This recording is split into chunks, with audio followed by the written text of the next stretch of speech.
കർഷക സമരത്തിനെതിരെ കടുത്ത നിലപാടെടുത്ത് പഞ്ചാബ് മുഖ്യമന്ത്രി ഭഗവന്ത് മാൻ സ്ഥിരമായി ധർണ നടത്തി പൊതുജനങ്ങൾക്ക് ബുദ്ധിമുട്ട് ഉണ്ടാക്കരുതെന്ന് കർഷക സംഘടനകളോട് മുഖ്യമന്ത്രി. കർഷകരുമായുള്ള ചർച്ചയിൽ നിന്ന് മുഖ്യമന്ത്രി ഇറങ്ങിപ്പോയി. ശരത് ലാൽ ചേരുന്നു. ശരത്, വിശദാംശങ്ങൾ നൽകാം. കർഷക സമരത്തിലെ ആം ആദ്മി പാർട്ടി കർഷക സമരത്തോടുള്ള നിലപാട് മാറ്റുന്നു എന്ന് വേണം നമുക്ക് പറയേണ്ടി വരുന്നത്. കഴിഞ്ഞ കർഷകരുമായുള്ള ചർച്ചയിൽ നാളെ കർഷകരുടെ സമരം പുനരാരംഭിക്കാനിരിക്കെയാണ് ഈ പഞ്ചാബ് മുഖ്യമന്ത്രി ഇത്തരത്തിലുള്ള നിലപാടെടുത്തത്. കർഷകര് ജനങ്ങൾക്ക്, അതായത് പഞ്ചാബിലെ ആളുകളുടെ സഞ്ചാര സ്വാതന്ത്ര്യത്തെ തടസ്സപ്പെടുത്തുന്നു, ഒരു ധർണ സർക്കാരായി മാറും, ധർണ സംസ്ഥാനമായിട്ട് പഞ്ചാബിനെ മാറ്റുന്നു തുടങ്ങിയ ആരോപണങ്ങളാണ് പഞ്ചാബ് മുഖ്യമന്ത്രി കർഷകർക്കെതിരെ ഉന്നയിച്ചത്.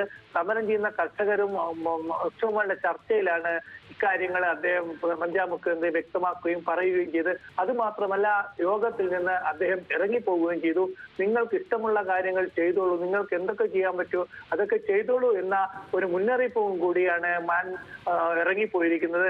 ഏതായാലും ആം ആദ്മി പാർട്ടിയെ സംബന്ധിച്ചിടത്തോളം കർഷക സമരത്തിനോടുള്ള നിലപാടുകൾ മാറി വരുന്നു എന്ന് വേണം ഇക്കാര്യത്തിൽ നമുക്ക് കണക്കാക്കാം. 2020 കർഷക സമരം തുടങ്ങുമ്പോൾ ആം ആദ്മി പാർട്ടി പൂർണ്ണ രൂപത്തിൽ പിന്തുണച്ചിരുന്നു.